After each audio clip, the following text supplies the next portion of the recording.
बिस्मिल्लाहिर्रहमानिर्रहीम। अस्सलाम वालेकुम नाज़रीन, वक्त स्पेशल में खुश आमदेद। मैं हूँ एहतशाम रहमान। नाज़रीन, आज बात करेंगे एक अहम मुलाकात की जो कि वज़ीर आज़म पाकिस्तान मियाँ मोहम्मद नवाज शरीफ और आर्मी चीफ जनरल राहिल शरीफ के दरमियान हुई है और इसमें DGISI भी मौजूद थे। और इस मुलाकात में इस अज़म का इजहार किया गया है मिलिट्री और सियासी क़यादत की तरफ से कि ऑपरेशन ज़र-ए-अज़्ब उस वक्त तक जारी रहेगा जब तक मुल्क से एक एक दहशतगर्द का खात्मा नहीं हो जाता। इस मुलाकात के हवाले से आपको ये बताएं कि लाइन ऑफ कंट्रोल की सूरत हाल, मुल्क की सलामती को दरपेश खतरात, अफगानिस्तान के साथ ताल्लुकात, अफगानिस्तान में जो तालिबान के साथ मुज़ाकरात होने जा रहे थे, मुल्ला उमर की वफात के बाद उसका मुस्तकबिल क्या होगा, पाकिस्तान की स्ट्रैटेजी क्या होगी, उस पर भी बात हुई। दूसरी जानिब एक अहम दौरा किया है आर्मी चीफ ने, जनरल राहिल शरीफ ने ANF हेडक्वार्टर्स का भी दौरा किया और उनका कहना था कि मुनशियात तैयार और फरोख्त करने वाले दहशतगर्द हैं, इनके खिलाफ भी कार्रवाई की जाएगी। और आज ही की एक और अहम स्टेटमेंट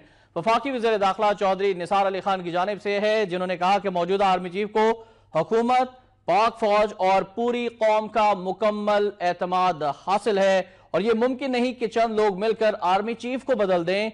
हम हालत जंग में हैं, पाक फौज के साथ पूरी कौम को खड़ा होना चाहिए, तमाम सियासतदानों को खड़ा होना चाहिए। इसी मौजू पर बात करेंगे। हमारे साथ दो मौजूद मेहमान तशरीफ फरमाए, उनका तारुफ आपसे कराए देते हैं। सबसे पहले तारुफ कराऊंगा सईद आसिफ साहब हमारे साथ तशरीफ फरमाए, डिप्टी एडिटर रोजनामा नवाबत के।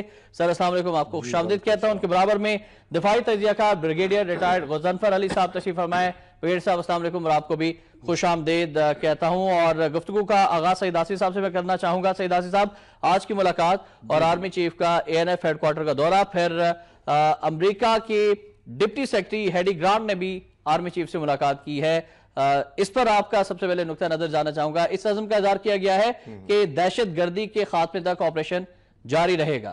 बिस्मिल्लाहिर्रहमानिर्रहीम। इस वक्त जो सूरत हाल है आपके सामने, पिछले एक हफ्ते से जिस तेज़ी के साथ डेवलपमेंट्स हो रही हैं, ख़ासतौर पर ऑपरेशन ज़र-ए-अज़्ब के मामले में और जो अमन मकसूद है इस खित्ते में, उसके हवाले से जो कोशिशें काविशें अफ़गान हुकूमत पाकिस्तान के तावन से उसने मिलकर की और एक बुनियाद पड़ी जिससे अमन मुज़ाकरात की तालिबान और अफ़गान हुकूमत के दरमियान, इस तनाज़ुर में यकीनी बात है बहुत अहमियत हासिल है। इस वक्त अगर आर्मी चीफ ने वज़ीर आज़म से मुशावरत की एक मीटिंग में, तो ये सारे मामला ज़ाहिर रिलेट कर रहे हैं एक दूसरे के साथ ना। और ख़ास तौर पे मुल्ला उमर की वफ़ात के बाद जैसा आपने जिक्र किया कि अमन मुज़ाकरात में कोई रखना तो नहीं पड़ेगा, कोई खलल तो पैदा नहीं होगा, कोई रुकावट तो नहीं आएगी। और क्या ये भी एक बात सामने आ रही है कि मुल्ला उमर के अगर 2 साल पहले उसका इंतकाल हो चुका था, तो ऐन इस मौका पर जबकि मुज़ाकरात हो रहे हैं इस वक्त, कहीं ये यानी कि ये इतला जो आई उनके इंतकाल की, ये कहीं उन मुज़ाकरात को नाकाम बनाने की किसी साजिश की कड़ी तो नहीं है। तो ये सारे मामला यकीनी बात है, चूंकि हमारी सलामती से रिलेट कर रहे हैं इस वक्त, तो इनका जायजा आपके ख्याल में अब क्या लगता है आपको? मुज़ाकरात तो दो तातुल का शिकार हुए हैं, जो कि नई लीडरशिप तालिबान के अंदर आ रही है और उस पर भी ये कहा जा रहा है कि मुकम्मल एतमाद का इज़हार नहीं किया जा रहा मुल्ला मंसूर पर, तो और उन्हें अभी तक अमीरुल मोमिनीन भी डिक्लेयर नहीं किया है, मुख्तलिफ जो जिहादी एलिमेंट्स हैं उन्होंने। तो आप समझते हैं कि वो मुज़ाकरात अब मखदूश दिखाई दे रहे हैं? इसी वजह से ये बात सामने आ रही है ना कि मुल्ला उमर के इंतकाल की खबर इस वक्त जो जारी की गई है, ये वो अनासर जो अमन मुज़ाकरात के हक में नहीं है, वो अफ़गानिस्तान में भी है, पाकिस्तान में भी है, और जिनको अमन मतलूब नहीं है इस खित्ते में, उनकी तरफ से ये फीलर छोड़ा गया था। तो जाहिर है इसको अब टैकल करने के लिए मुज़ाकरात यकीनी बात है तातुल का शिकार हुए हैं। और जिस तरह इख्तिलाफ राय अब सामने आ रहा है, जो नई क़यादत आई है मुल्ला मंसूर की सूरत में, उन्होंने भी मुज़ाकरात का जो मामला है वो बसात तो लपेटने की कोशिश की है ना। उनका जो वीडियो पैगाम जारी हुआ कि जिसमें उन्होंने कैटेगरिकली ये पैगाम दिया है कि हम मुज़ाकरात के हक में नहीं है। और आज अशरफ गनी साहब की भी स्टेटमेंट है कि कोई मुतवाज़ी हुकूमत हमें कबूल नहीं होगी अफगानिस्तान के अंदर। यही बात है। तो यकीनी बात है ये कंसर्न जो है मुज़ाकरात के तातल होने पर जो एक तशवीश की सूरत हाल पैदा हुई है, उस पर गौर करना लाजमी है। हमारी अस्करी क़यादतें चूँकि इस वक्त ऑपरेशन ज़र-ए-अज़्ब में मसरूफ़ है, वो उसका मकसद भी इस मुल्क में, इस खित्ते में अमन का क्या है, असल मकसद रिलेट कर रहे हैं सारे ब्रिगेडियर साहब, आपसे जानना चाहूंगा कि आज जो मुलाकात हुई है आर्मी चीफ और प्राइम मिनिस्टर पाकिस्तान की, आप क्या समझते हैं कि तालिबान से मुज़ाकरात के हवाले से पाकिस्तान की अब स्ट्रेटजी क्या होनी चाहिए? बहुत शुक्रिया। इस वक्त जैसे आसिफ साहब फरमा रहे थे उससे आगे ही मैं चलूँगा। इस वक्त सूरत हाल बहुत मुबहम है। जब आप ये कहते हैं कि जी मुल्ला मंसूर अख्तर जो हैं वो मुज़ाकरात या ये पैगाम आता है, ये एक बड़ा कन्फ्यूज़न का पैगाम है, इसलिए कि मुल्ला उमर की डेथ को रिपोर्टेडली 2 साल से ज़्यादा अरसा गुजर गया, और अगर 2 साल से ज़्यादा अरसा गुजर गया है तो 2 साल के अंदर जो डेवलपमेंट हुई हैं, कतर ऑफिस खुलने से लेके आज तक, ये तमाम डेवलपमेंट्स इन 2 साल के अरसे की हैं। तो मतलब इसका ये है कि मुल्ला मंसूर जो है उनकी और बाकी जो लोग हैं उनकी मर्जी से ही अमन मुज़ाकरात चल रहे थे, लेकिन अब चूंकि 3 तकरीबन फैक्शन हो गए हैं इस वक्त तहरीक तालिबान अफगानिस्तान की, उसमें एक फैक्शन तो है जिसका आज रिपोर्टेडली एक शूरा का इजलास हुआ है, और जहाँ तक मेरी खबर जो मैं जाती है उस शूरा ने अथेंटिकेट कर दिया मुल्ला मंसूर अख्तर को एज अमीरुल मोमिनीन। जब आप जहादी फैक्शंस की बात करते हैं तो वो जहादी फैक्शंस मैटर नहीं करते, क्योंकि मुल्ला उमर के ज़माने में भी मुल्ला उमर ने एक शूरा मुताबत बनाई थी जिसमें जितने ये 40-45 जो पाकिस्तान के जो अंदर जो ग्रुप लड़े, इनको एक झंडे के तरह लाने की कोशिश की थी। उनका मूड पॉइंट ये था कि आप जो है पाकिस्तानी फोर्सेस से न लड़ें, आप अपनी एनर्जी अमेरिकन फोर्सेस और नेटो फोर्सेस, लेकिन वो 2 दिन से ज्यादा नहीं चली थी। तो उनका जरूरी है कि जो तालिबान की शूरा है उसके अब चूंकि ग्रुप 2 हो गए, एक तो ये हो गया, एक ग्रुप है जो पैम्पर कर रहा है मुल्ला याकूब को जो कि मुल्ला उमर के बेटे हैं, और उसमें जो लास्ट जो कॉन्फ्रेंस हुई थी उसमें मुल्ला जाकिर और दूसरे लोग जो हैं, दादुल्ला मंसूर जो वो भी एक बड़ा साउथ वेस्टर्न अफगानिस्तान में हेलमंद में एक बहुत इंपॉर्टेंट कमांडर है वो, तो वो एक ग्रुप है जो उनको लाने की कोई, और एक तीसरा जो है वो फिदाई मुजाहिदीन, जो फिदाई ग्रुप है वो कभी मुज़ाकरात का हामी नहीं रहा, और वो ये कोशिशें कर रहे थे कि किसी तरह ये मुज़ाकरात जो हैं वो तातुल का अब इस सूरत हाल में आपने जो कुछ कोशिश करनी है, अब जैसे मुल्ला उमर की डेथ हुई तो मुझे ये लगता है कि जैसे होता है कि डेथ के ऊपर एक नए अमीर ने आना है, अनाउंसमेंट हो चुकी है, तो अब वो अपने एक कंसेंसस को लेके आगे चलेंगे और चलना चाहते होंगे। अफगानी ग्रुप भी ये कहा जा रहा है कि उन्होंने तो एतमाद का इजहार किया है, उन्हें नायब भी मुकर्रर किया गया है।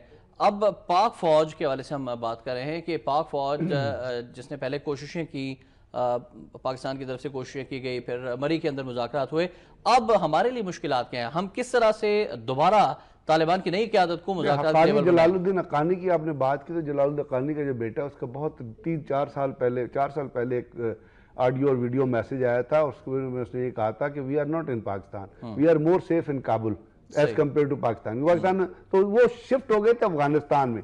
अफगानिस्तान में अब कोलेक्शन हुई है जलालुद्दीन हक्कानी की और ग्रुप की और मुल्ला उमर की। अब पाकिस्तान ने चूंकि ऑपरेशन शुरू किया था नॉर्थ पाकिस्तान में, तो ये याद रखिएगा जो रेमिनेंट्स रह गए थे इन लोगों के, वो लोग किसी भी ग्रुप के जो पाकिस्तान सिक्योरिटी फोर्सेस थे या पाकिस्तान के लोगों से लड़ रहे थे, दहशतगर्दी का जाल, उनके खिलाफ आर्मी ऑपरेट कर रही थी। लेकिन जैसे ये तमाम कोशिशें हुई हैं जिसमें चाइना भी अब शामिल हो गया है, और जिसके अंदर अब आपका सऊदी अरब भी शामिल है, 2+2+1 जो मुज़ाकरात आपके मरी में हुए थे, तो ये इसके अंदर कुछ ऐसी मुख्तदर कुव्वतें हैं जो इन मुज़ाकरात को लेके आगे चलना चाहेंगी। उसमें उन कुव्वतों के जियोग्राफिकल इंटरेस्ट भी हैं और उनके इकोनॉमिक इंटरेस्ट भी है, क्योंकि चाइना जो है बहुत बड़ी इन्वेस्टमेंट कर रहा है एमक माइंस में, यहाँ पे वो डेवलप कर रहा है। उन्होंने कहा था हम, उनका ये कमिटमेंट थी कि हम अफगानिस्तान में रेलवे लाइन भी बिछाएंगे, तो अब वो चाहेंगे क्योंकि यहाँ पे इकोनॉमिक कॉरिडोर बन रहा है। पाकिस्तान आर्मी जो नॉर्थ और साउथ पाकिस्तान में जो जाल बिछाया है सड़कों का, वाना तक, अंगूर अड्डा तक, और नीचे आपके साउथ वजीरिस्तान में जो सड़कों का नेटवर्क, इसने अल्टीमेटली कनेक्ट हो रहा है आपके इकोनॉमिक कॉरिडोर ने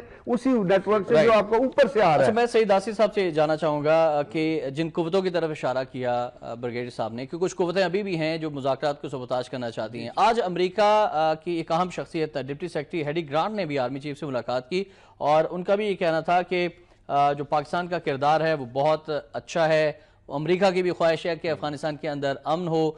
लेकिन मुल्ला उमर की हम बात कर रहे हैं, जब इस्लामाबाद और मरी के अंदर मुज़ाकरात जो हुए, उसके बाद मुल्ला उमर से मंसूब किया गया एक बयान, और वो बयान ये था कि जब तक अमेरिका बिल्कुल मुकम्मल तौर पर नहीं चला जाता, अमेरिका के खिलाफ जद्दोजहद जारी रहेगी, जिहाद जारी रहेगा। तो अब अमेरिका का स्टेक क्या हो सकता है अफगानिस्तान की जो नई सूरत डेवलप हो रही है इसमें? इसमें देखिए शाह साहब, आप थोड़ा सा माजी की तरफ अगर हम नज़र दौड़ाएं तो पहले जितने भी कोशिशें हुई अमन मुज़ाकरात की, उन सब को सेबोटाज अमेरिका ने किया था। अमन जिरगे पर आपको पता है ड्रोन अटैक हुआ था एक बार। तो इसमें जो अमेरिका का अपना इंटरेस्ट है, अपने उसके वो यानी कि उसका तो एक माटो है ना कि उसने यानी अपनी सलामती के तहफ़्फ़ुज़ के नाम पर, अपने मुल्क की सलामती के तहफ़्फ़ुज़ के नाम पर चाहे तहस नहस कर दे, किसी को भी तहस नहस कर दे, उसने खुदाई इख्तियार हासिल किया हुआ है। तो इसमें इस वक्त भी मुमकिन है अमेरिका अपने मुफादात से मुतसादम समझता हो, जो इस वक्त जो बसात बिछी अमन मुज़ाकरात की का ये काबुल हुकूमत और तालिबान के दरमियान, तो इसमें वो क्या वो अमेरिका की ख्वाहिशात के मुताबिक नहीं हुए? जो DORs तय किए गए थे पिछले, जो मुज़ाकरात हुए, चीन भी उसमें इन्वॉल्व था, क्या अमेरिका को उस पर भी खदशा? अमेरिका का माजी का एटीट्यूड रहा है अब तक, उसको सामने रखकर तो हम ये नतीजा निकाल सकते हैं ना कि मुमकिन है कि अमेरिका इस अमन मुज़ाकरात का अमल जो है इसको भी अपने मुफादात से मुतसादम समझ रहा हो।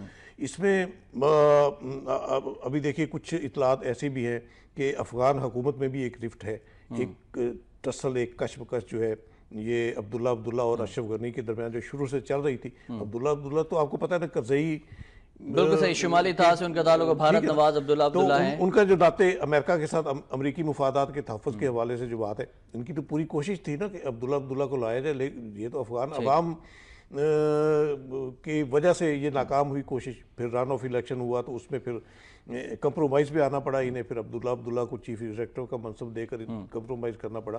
तो लेकिन वो बात जो है, जो सोच जो है अमरीकी मुफादात के तहफ़्फ़ुज़ वाली, वो तो अब्दुल्ला के ज़हन में अब भी मौजूद है। और कहा यही जाता है कि अफ़गान इंटेलिजेंस एजेंसी जो है उसकी सुपरविजन में, अब्दुल्ला की सुपरविजन में। और ये इतला भी है, वो उनकी कोशिश है कि मुज़ाकरात को सबोताज जो छोड़ा गया, फीलर क्या जो हकीकत है मुल्ला उमर के इंतकाल की, ये भी उस एजेंसी की, लेकिन उसकी टाइमिंग बहुत गलत। हाँ, टाइमिंग गलत नहीं, उनके नज़दीक तो सही टाइमिंग है, उनके नज़दीक ठीक थी, लेकिन जो कुव्वतें जो मुज़ाकरात चाहती थी उनके नज़दीक ये उनको सबोताज किया गया। ब्रिगेडियर साहब, जिस तरह से आसिफ साहब ने जिक्र किया अब्दुल्ला का, और अशरफ गनी साहब का भी आज स्टेटमेंट है कि मुतवाज़ी हुकूमत कायम नहीं होने देंगे, उनका इशारा किस तरफ है? और आपने जिक्र किया था कि कुछ और कुव्वतें भी हैं, अमेरिका के अलावा कौन कौन सी कुव्वतें हैं जो मुज़ाकरात को डीरेल करने की ख्वाहिशमंद माजी में भी रही हैं और अब तो बहुत खुश होंगी? ये तो आपके सामने क्या कहते हैं, तकदीर दीवार पे लिखा हुआ है कि अमेरिका और इंडिया सबसे पहले, अमेरिका से भी 2 कदम आगे इंडिया है। रॉ का और CIA का और मुसाहिद का एक नेक्सस अफगानिस्तान में बहुत पुराना, बदख्शा में एक कंबाइंड हेडक्वार्टर बना हुआ था जहाँ से पाकिस्तान के खिलाफ जो ऑपरेशंस होते थे उनकी प्लानिंग की जाती। 14 कॉन्सुलेट बने हुए थे, और 14 कॉन्सुलेट में क्या था, 14 कॉन्सुलेट में छोटा राजन जो एक डॉन है और जो अफगान अपना इंडिया में टेररिज्म में इन्वॉल्व रहा है, उसको उन्होंने स्पेशल ऑपरेशंस का अगेंस्ट पाकिस्तान इंचार्ज बनाया हुआ था। छोटा राजन अफगानिस्तान में था वो, और वो रॉ की सुपरविजन में तमाम जितने आपके APS से लेके नीचे तक अटैक हुए हैं वो सुपरवाइज कर रहा था। उसका डायरेक्ट कॉन्टैक्ट था अजीत कुमार डेवल, जो उनका नेशनल सिक्योरिटी एडवाइजर, जिसने पाकिस्तान मुखालिफ बयान दिए। तो इसमें कोई शक है कि रॉ सबसे पहले, और मोदी की सरबराही में, मोदी जो खुद बाजार खुद एक बहुत बड़े टेररिस्ट जहन का मालिक है, और गूगल ने उसके बारे में क्या कहा आपने सुन लिया होगा कि अहमक तरीन प्राइम मिनिस्टर है। तो वो उसके होते हुए ये तो कोई शक नहीं है कि ये लोग चाहेंगे, और फिदाई जो ग्रुप है उससे रॉ का राब्ता है जिसके बहुत सारे सबूत सामने आए, और तो वो चाह रहे थे कि मुज़ाकरात शुरू ही ना हो। अब मुज़ाकरात का शुरू होना, अफगानिस्तान में एक पैरेलल हुकूमत बने या न बने, ये अफगानिस्तान का इंटरनल मामला है। पाकिस्तान ने जो रोल प्ले किया है, चाइना जो रोल प्ले कर रहा है, वो एक फैसिलिटेशन का रोल है।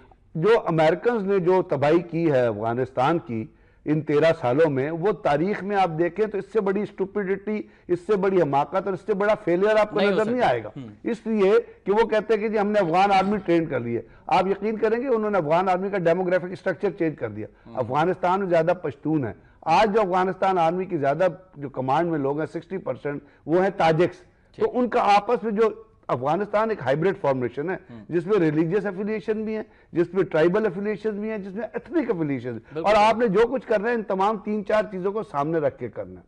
अब हुआ क्या कि हुआ क्या, काबुल के अंदर किस तरह अटैक हो रहे हैं काबुल के अंदर नेशनल डिफेंस यूनिवर्सिटी में जिस तरह अटैक हुआ, इसका मतलब पार्लियामेंट पर हमला हो पार्लियामेंट गया। में अफगानिस्तान एक टर्मोइल में छोड़ा है अमेरिकन ने, और उनकी ये ख्वाहिश है, उनकी एक अर्नेस्ट डिजायर है कि अफगानिस्तान एक टर्मोइल में रहे, अफगानिस्तान डिस्टेबलाइज रहे, क्योंकि उससे पाकिस्तान के अंदर की डिस्टेबलाइजेशन वो लिंक करते हैं। ठीक। और वो पाकिस्तान आर्मी की कमिटमेंट लिंक करते हैं कि जब तक ऑपरेशन डू मोर, क्यों कहते थे वो आपको डू मोर, तो उनको करना चाहिए ना, मतलब उनको सोचना चाहिए इन अल्फाज को कि इतनी बड़ी सुपर पावर जिसने 43 मुल्कों की मोस्ट टेक्निकल एडवांस्ड आर्मी, वो अफगानिस्तान के खित्ते में अमन नहीं कायम हो सकी, और इन शिकस्त खाई, और इन 13 सालों में जब जे सॉक वहां पे रात को ऑपरेशन करती थी, लोगों को जाके मारती थी, प्रेग्नेंट वुमन को उन्होंने मतलब पॉइंट ब्लैंक रेंज पे मारा, जाके हेलीकॉप्टर से ऑपरेशन कर। अब वो जो की है उसमें उस जमाने में ये कहा जाता था कि night belongs to Taliban. So you can imagine कि जी कितना बड़ा फेलियर वो, और इस फेलियर का जो उन्होंने तमाम का तमाम जितना ब्लेम है वो पाकिस्तान पे फेंकना था। अब मुज़ाकरात चूंकि शुरू हो रहे हैं, उस ब्लेम से पाकिस्तान निकल रहा है, आपकी इंटरनेशनल रेपुटेशन क्रिएट हो रही है, वो इंडिया को भी तकलीफ दे रही है, वो अमेरिकन को भी तकलीफ दे रही है। गुफ्तगू नाज़रीन जारी है, यहाँ वक्त एक ब्रेक का, ब्रेक के बाद दोबारा हाजिर होंगे, तो गुफ्तगू को आगे बढ़ाएंगे, हमारे साथ रहिएगा।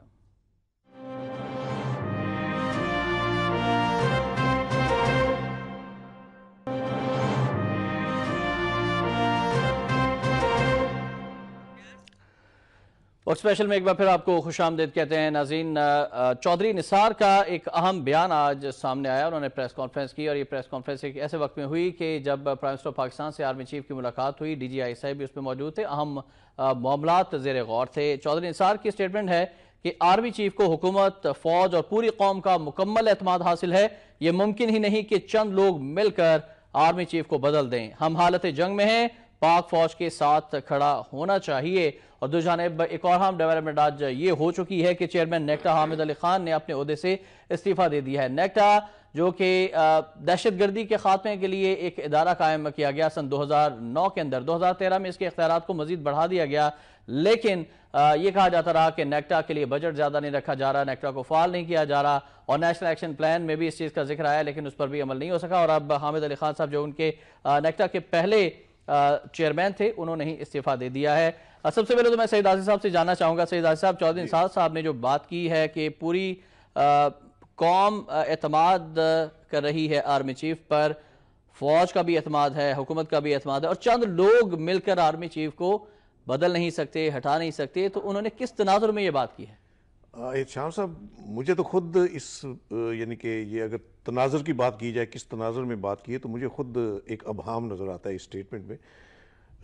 यानी कि ये इसमें क्लियर नहीं किन अनासर की तरफ से ऐसी कोई साजिश अगर की गई है तो किन अनासर की तरफ से की गई, क्या विद इन आर्मी वो है, आर्मी से बाहर है, सियासत में है, कहाँ है। और ख़ास तौर पे इस सूरत हाल में जबकि पूरी कौम की नज़रें इस वक्त आर्मी चीफ पर इस हवाले से लगी हुई हैं कि एक दहशतगर्दी की जंग जो है वो कामयाबी से हमकिनार हो रही इनकी कोशिशों से, ठीक है ना। और जितने मुतहरक, जितने फ़आल इस मामले में आर्मी चीफ नज़र आते हैं, इससे मेरा तो नहीं ख्याल कि विद इन आर्मी ऐसी कोई यानी कि सोच पनप भी सकती है, कोई तसव्वुर भी पैदा हो सकता है कि मौजूदा आर्मी चीफ जो है इनकी क़यादत पर किसी किस्म के कोई अदम एतमाद की कोई गुंजाइश निकले उसमें। लेकिन बहुत बड़ा सवाल निशान है चौधरी निसार की स्टेटमेंट के हवाले से, मुझे तो ये बात हजम नहीं हो रही। अच्छा, मैं ब्रिगेडियर गजनफर साहब से जानना चाहूंगा, आप किस तरह से देखते हैं चौधरी निसार की स्टेटमेंट, इशारा किस तरफ है? हाँ जी, मैं बता रहा हूँ, वो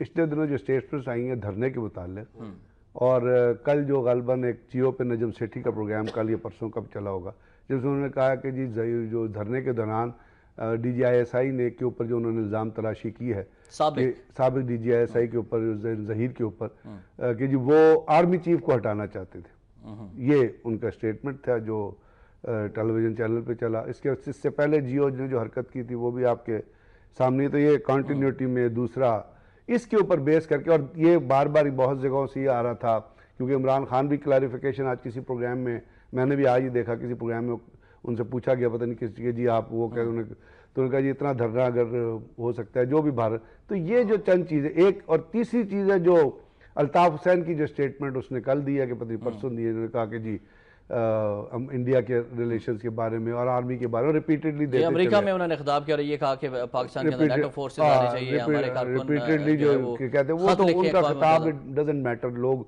अब उसकी असलियत जान गए हैं और इस किस्म के खिताब से वो अपना चेहरा जो है खुद ही लोगों को दिखाते हैं कि मैं क्यों, बाहर लोग समझते हैं they are very intelligent people. फौज कमिटेड है अब कि बात ये है, दहशतगर्दी का अब इस खात्मा चीज करना में है। जो आज मैं स्टेटमेंट ये भी आर्मी कहूंगा, चीफ की आई चौधरी है। निसार ने जो कुछ कहा, गवर्नमेंट की तरफ से बहुत एक रिजॉल्व, मैं ये नहीं कहता कि जी आप कोई वो आर्मी को बेजा प्रेज करें, लेकिन जो चीजें जो जिस मिरर में जो चीजें हैं, जो जिस जगह पे जो चीजें हैं, जो जिस जगह चीजें फिट होती हैं, एक हकीकत का ये है कि जब आप बात करते हैं और हमारी सारी जमहूरी कुव्वतें बात करती है कॉन्स्टिट्यूशन की, क्योंकि कॉन्स्टिट्यूशन सुप्रीम है।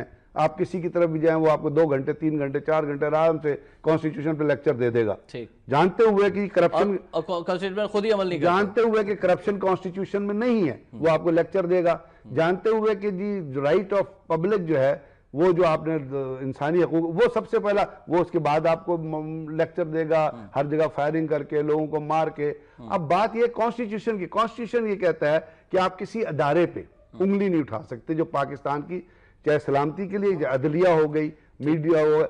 अब जब इस किस्म की आवाजें उठती हैं तो उसके 2 रीजन होते हैं, either you are paid from somewhere, ठीक, कोई एजेंसी आपको पे कर रही है और ऐसी रेपुटेशन है बाद लोगों की कि उनको एजेंसियां इस्तेमाल करती और वो आज तक कर रही हैं, तो वो इस किस्म की जब स्टेटमेंट्स देते हैं तो ये तो एक तो उनका तो चेहरा सामने आ जाता है जब वो एक कंक्लूजन देते हैं, क्योंकि जैसे आसिफ साहब ने कहा आर्मी एक डिसिप्लिन फोर्स के तौर पर काम करती है। अब मतलब कोई लॉजिक नहीं आता कि जनरल जहीर, मैं आपको ओपनली बता रहा हूं कि जनरल जहीर किसी तरह भी आर्मी चीफ बन सकते, क्योंकि वो सीनियरिटी का जब आप मसले में आते हैं किस तरह, आखिर ये तो नहीं हो सकता कि आप किसी और एक आदमी की जब रिटायरमेंट ड्यू है, आप फर्ज करें एक आर्मी चीफ को या किसी को आज लगाया गया है तो 2 दिन बाद तो उसको चेंज नहीं किया जा सकता, 2 दिन उसके बाद उसको चेंज करेंगे, फिर वो हाल होगा जिससे पहले आर्मी चीफ, मौजूदा आर्मी चीफ ने तो अगले साल सितंबर मेरा मतलब किसी लीगैलिटी के लिए आप काम करते हैं ना, किसी कानून के दायरे। और दूसरी बात यह है कि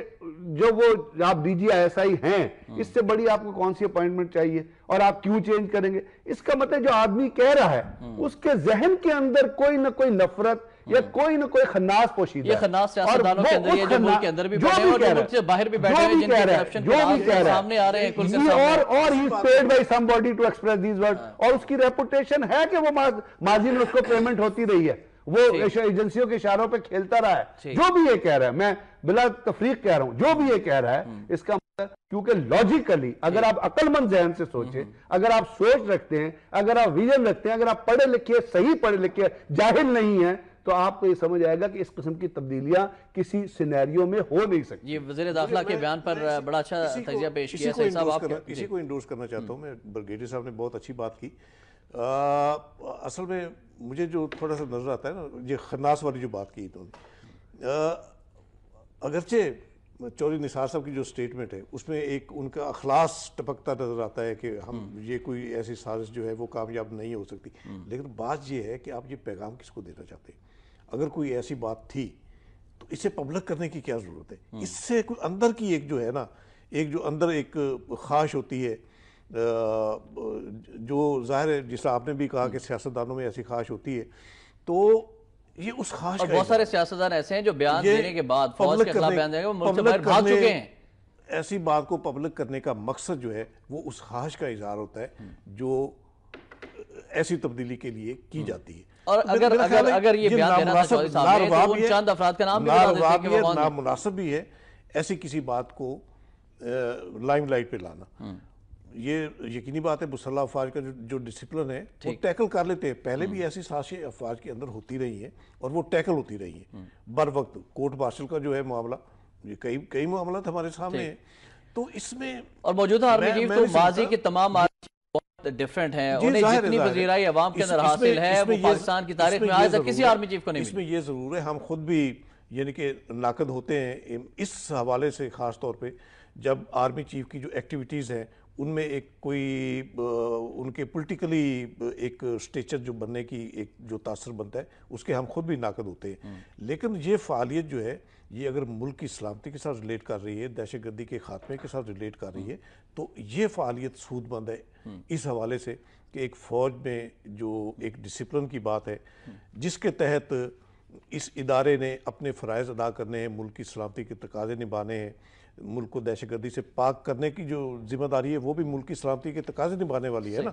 तो इसमें अगर फ़ालियत है आर्मी चीफ की, तो ये तो एक मैं समझता हूँ कि एक ये फ़ौज के डिसिप्लिन में रहते हुए ये उनका एक अच्छा इकदाम है, बहुत अच्छा इकदाम तो है। इस इकदाम की मौजूदगी में अगर कोई ऐसी बात लाई जाए कि उनके खिलाफ कोई साजिश हो रही, क़यादत को तब्दील करने की कोई बात हो रही, तो मेरा ख्याल है ये एक उस ख्वाहिश का इजहार है जो ऐसी जो साजिशी अनासर जो पाकिस्तान के दुश्मन अपने जहन में रखते हैं। ठीक है, नेक्टा के हवाले से ब्रिगेडियर साहब आप फरमाइएगा, ये इदारा अब चेयरमैन से महरूम हो चुका है। हामिद अली खान साहब रिज़ाइन कर गए हैं और वजूहत ये आई हैं कि वो नासाजी तबीयत के बायस अब नहीं चला सकते, लेकिन नेक्टा 2009 से लेकर अब तक ये इदारा अपने अगराज़ व मकासद हासिल कर सका है आपके ख्याल में?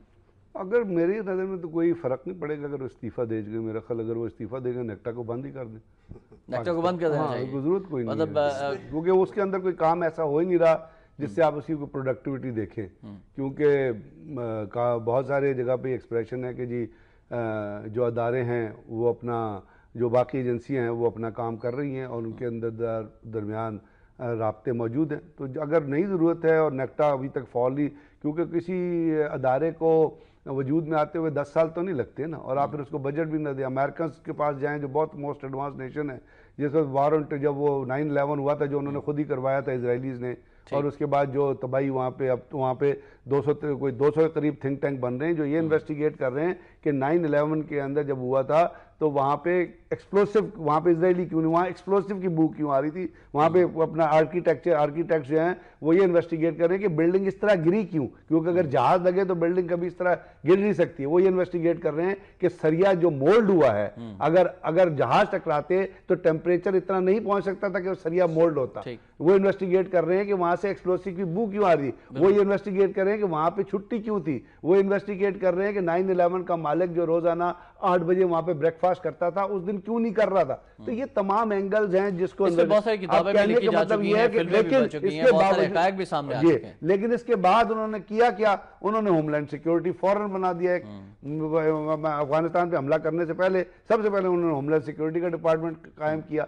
तो कहने का मतलब है कि ये तो नेक्टा को फाल ना करने का जिम्मेदार कौन है, नेक्टा की नाकामी का, गैर फाली का जिम्मेदार कौन है? और अब चेयरमैन भी मैं तो कहूँगा कि जिस वक्त ये हुआ था, आपके अमेरिकन फोर्सेज यहाँ आई थी, एनाकोंडा हुआ था, आपने टेररिज्म के खिलाफ लड़ना शुरू किया था, इस गवर्नमेंट ही नहीं, उस वक्त परवेज मुशर्रफ के ज़माने से एक ऐसा अदारा बन जाना चाहिए था जो आपकी तमाम इंटेलिजेंस सर्विसेज की एक्टिविटीज़ को कोऑर्डिनेट करता। ठीक है, मैं वो नहीं बना, उसमें तीनों दौर जिम्मेदार हैं कि आप इसमें इंटरेस्टेड ही नहीं है कि आपकी लेटरल, हॉरिजॉन्टल और वर्टिकल ट्रांसफॉर्मेशन ऑफ इंटेलिजेंस जो है वो टाइमली हो और उससे अदारे जो हैं क्विकली रिएक्ट कर सकें। आप एग्री करते हैं ब्रिगेडियर साहब से कि नेक्टा को खत्म ही कर देना चाहिए, चूंकि ये इतना फाल हो नहीं सका 2009 से लेकर अब तक, हुकूमत बजट भी नहीं रखती बजट के सुप्रीम कोर्ट ने जो कंसर्न शो किया था इसी हवाले से ना कि नेशनल एक्शन प्लान पर अमल दरामद नहीं हो रहा, उसके बाद फिर प्रेस कॉन्फ्रेंस की गई थी, फिर बयान दिए गए थे, वजाहतें भी आई हुकूमत की तरफ से और बाकायदा कोई फहरिस्त भी पेश की गई अपनी कामरानियों की कि हमने नेशनल एक्शन प्लान के तहत ये कामरानी, हालांकि वो सारी कामरानी जो है ना वो अफवाज पाकिस्तान की कामरानी, ये ऑपरेशन ज़रब अज़र वाली जो उन्होंने पेश की थी। तो यकीनी बात है जिम्मेदारी तो हुक्मरानों की है ना। एक इदारा बना है, अगर दहशतगर्दी के खात्मे के इक़दामात को मौसर बनाने के लिए एक इदारा आपने बनाया, तो आप उसमें से प्रैग्मेटिज्म का अंसर ही शामिल नहीं करेंगे तो उसकी क्या अफादियत है? फिर यकीनी बात है ये जो चेयरमैन साहब ने जो इस्तीफ़ा दिया है वो अपनी बेइख्तियारी की वजह से ही दिया होगा। उनके पास ना फंड्स है, जो सुप्रीम कोर्ट ने भी जो पॉइंट आउट किया, अगर उनके पास फंड्स ही नहीं है, उन्होंने कोई काम करने की वो पोजीशन में ही नहीं है, कोई स्टेप लेने की पोजीशन में नहीं, तो फिर क्या फ़ायदा है? तो ब्रिगेडियर साहब ने हो सकता है इनके जज्बात का इजहार जो नेक्टा को बंद करने के हवाले से इस हवाले से हो कि उनकी अगर अफादियत ही नहीं तो फिर क्या। इससे बेहतर यह है कि उसको यदि मुअस्सर बनाए आप, जो उसमें खामियां हैं, जो करने के काम है, उसके थ्रू करने के काम कैसे मुअस्सर बनाया जा सकता है? नेक्टा को पुराने जो चेयरमैन थे ना तारिक परवेज साहब, वो भी इसी तरह गए थे। वो यानी एक वो यहाँ पे उस जमाने में होता है, एक बड़े डेलीगेशन आया था उनसे मिलने के लिए, वो बेहोश हो गया था, इतनी उनके कमरे में एसी तक नहीं लगा हुआ। अच्छा। तो नेक्टा का तो ये मतलब माजी भी है, कहा गया था कि तमाम एजेंसीज सारी एक जगह पर होंगी और नेक्टा पहले भी सीरियसनेस निजाम होगा। मैंने आपसे कहा ना, पहले भी सीरियसनेस नहीं थी, ये सीरियसनेस मतलब मैं तो कहता हूं कि जिस वक्त आपने परवेज मुशर्रफ के जमाने में ऑपरेशन शुरू हुए थे उस वक्त ये अदारा बन जाना चाहिए था। सही बात। लेकिन नहीं बना, तो आज उसका हाल आप फिर देख ही रहे हैं। राइट नाज़रीन, गुफ्तगू जारी है हमारी नेक्टा के हवाले से। आपने गुफ्तगू मुलाहिज़ा फरमाई, मजीद गुफ्तगू को भी आगे बढ़ाएंगे और बात करेंगे कि ऑपरेशन ज़रब-ए-अज़्ब अब उसका रुख पंजाब में फ़िरका वारियत के खात्मे की तरफ है और बहुत अहम कामयाबियाँ हासिल हो रही हैं। इन कामयाबियों के हवाले से और पंजाब से दहशत गर्दों के खात्मे के लिए मजीद क्या इक़दाम किए जाने चाहिए, इस पर भी हम बात करेंगे अपने पैनलिस्ट से। लेकिन एक ब्रेक के बाद हमारे साथ रहिए।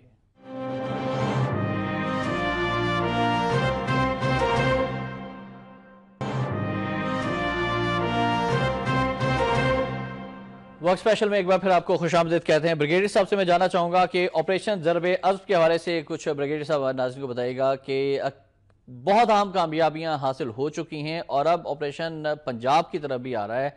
इस बारे से बताइएगा कि फ़िरका वारियत के खात्मे के लिए जो नेशनल एक्शन प्लान में जो 20 नुकात थे उन पर मौसर तरीके से आपके ख्याल में अमल दरामद हो रहा है? शाम, नेशनल एक्शन प्लान तो एक प्रोडक्शन है ना आज की।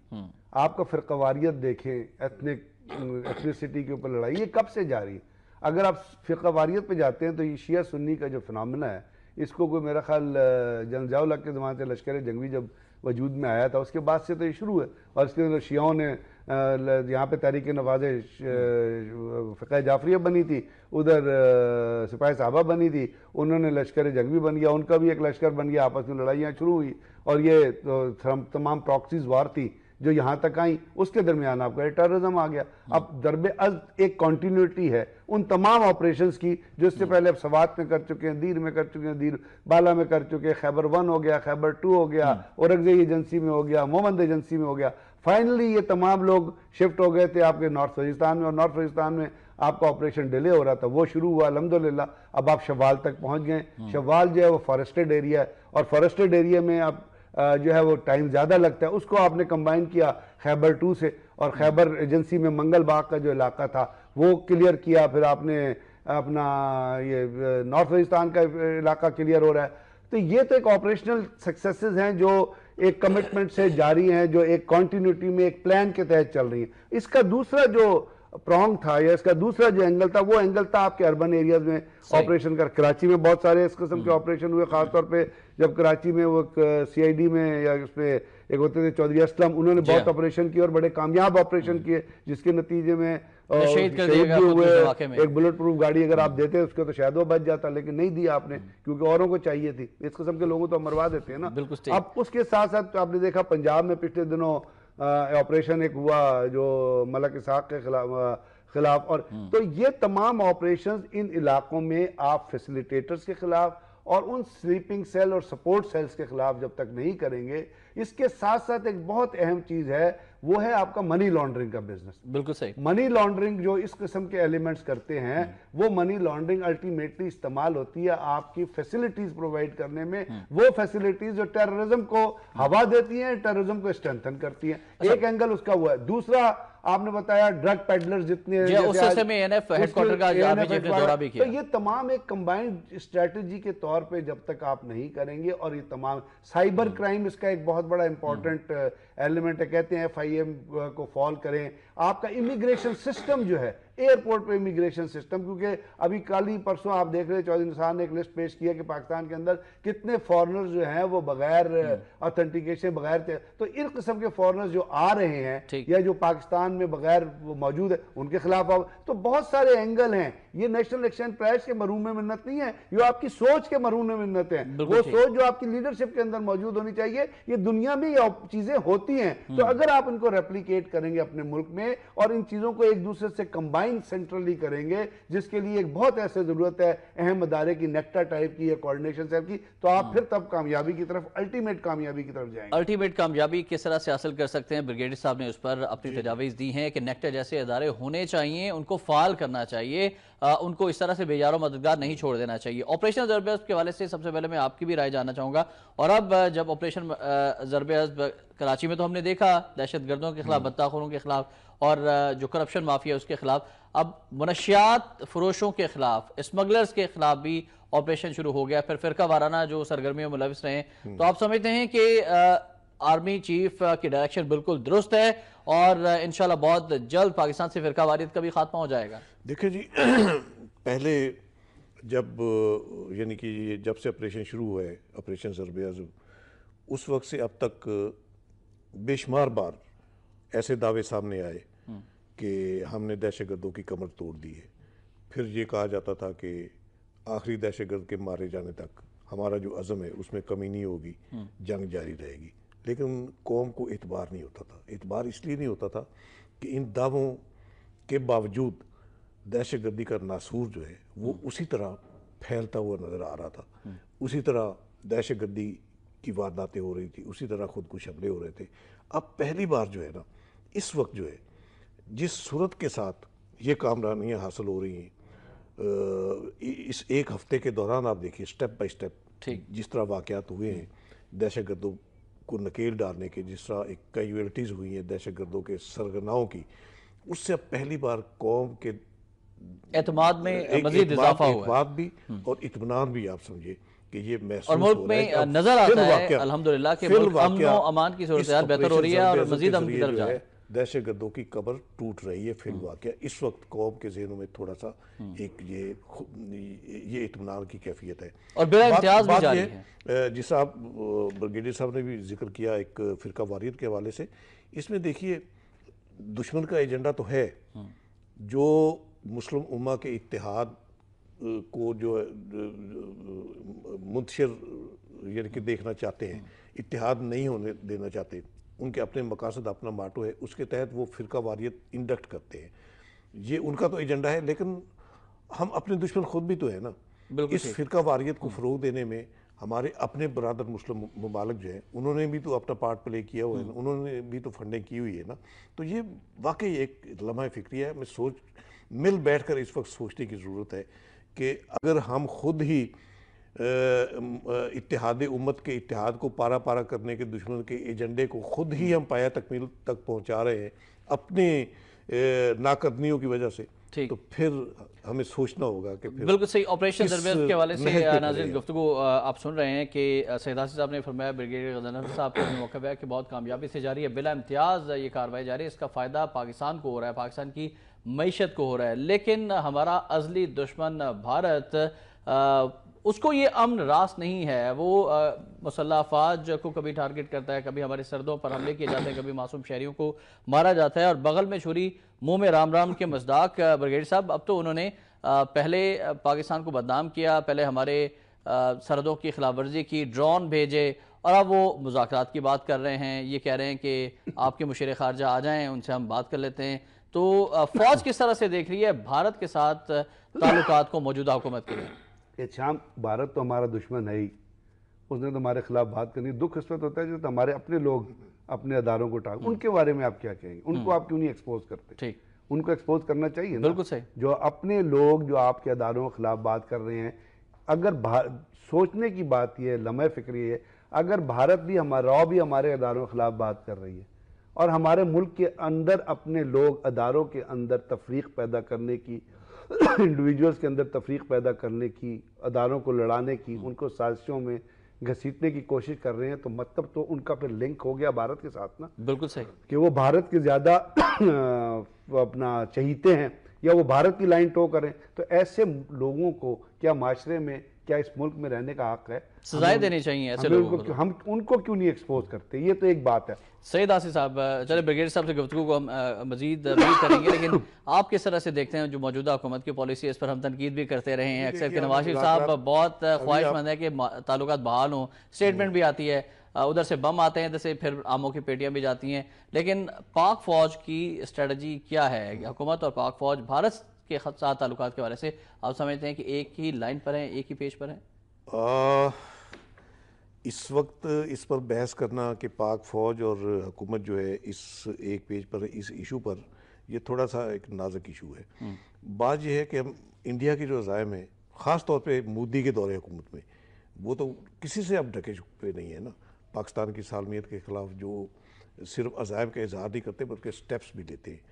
तो इसकी मौजूदगी में आपने जिक्र किया मुज़ाकरात का कि अब इंडिया की तरफ से पेशरफ्त हुई, उन्होंने ऑफ़र की है कि हम आपकी कौम सलामती की उफा में मशीर भी जो उन्होंने है, ऑफर की वो थी, आ जाए लेकिन हमारे जो पास। एग्रीमेंट हुआ वो हमारे बात against गया।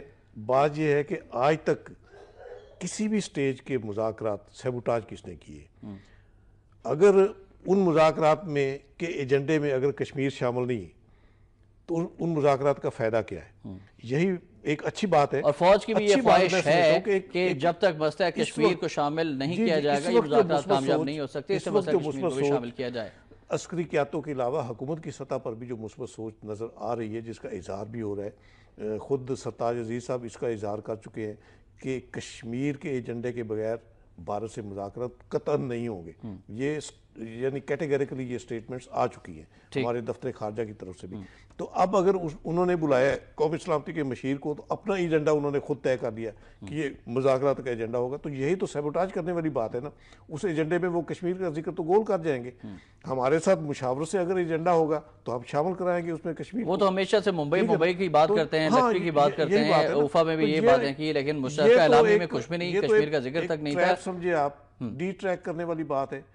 असल शब्द की तरफ तो उन्होंने आना नहीं, ठीक है ना। इस वक्त तो उनकी हालत ये है, हज़ियानी कैफियत जो है उस पर तो खुद इंडियन अवाम जो है वो तशवीश कंसर्न शो कर रहे हैं। अभी मुलायम सिंह यादव का स्टेटमेंट आज छपा हुआ है, जिसमें उन्होंने बावर कराया है कि आपकी जो पाकिस्तान दुश्मन पॉलिसियाँ हैं इससे भारत के अवाम भी नफरत करने लगे हैं अब।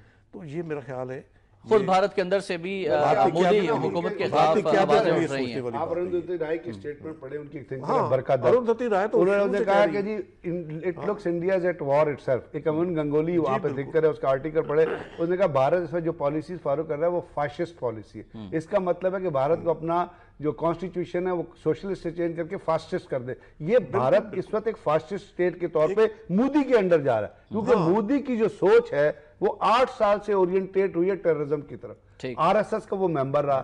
आरएसएस वो ऑर्गेनाइजेशन है जिसने पाकिस्तान इंडिया की इंडिपेंडेंस के 4 हफ्ते बाद गांधी को गोली मार दी थी, जिसने अपने बाप को गोली मार दी। वो पाकिस्तान से किस तरह दोस्ती करेगा यार? बिल्कुल सही बात। तो ये मोदी की वजह, अवाम वहां के नहीं चाहते लड़ाई, लेकिन मोदी है जिसने अपना एजेंडा लेके आगे, अपना टेररिज्म का एजेंडा, उसके साथ जो लोग लगे हुए हैं, ये राजवेश्वर सिंह जैसे, ये जो यूनियन मिनिस्टर जैसे अपना सुषमा स्वराज, ये लोग भी बहुत ज्यादा टेररिज्म के एडवोकेट है।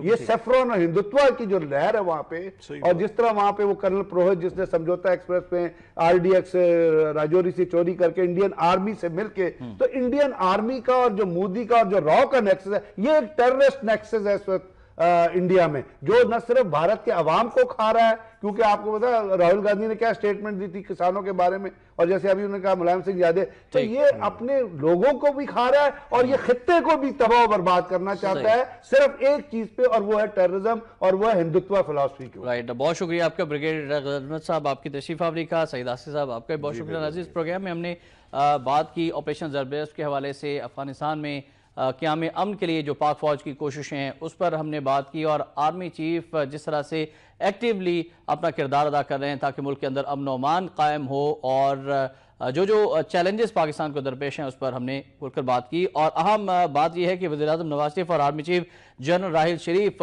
दोनों ही इस बात पर मुत्तफ़िक हैं कि मुल्क से दहशत गर्दी का खात्मा होना है, हर सूरत करना है, और आखिरी दहशत गर्द के खात्मे तक पाकिस्तान की सियासी क़यादत, पाकिस्तान की मिलिट्री लीडरशिप, पाकिस्तान के अवाम ये चाहते हैं कि दहशत गर्दों का खात्मा हो, चाहे वो कोई भी हो, हमारे शहरों में हो या सरहदों पर मौजूद हो या हमारे हमसाए जो पाकिस्तान के खिलाफ साजिशें कर रहे हैं, उनकी तमाम साजिशों को नाकाम बनाना है, और इसके लिए इत्तेहाद वक्त की अहम ज़रूरत है।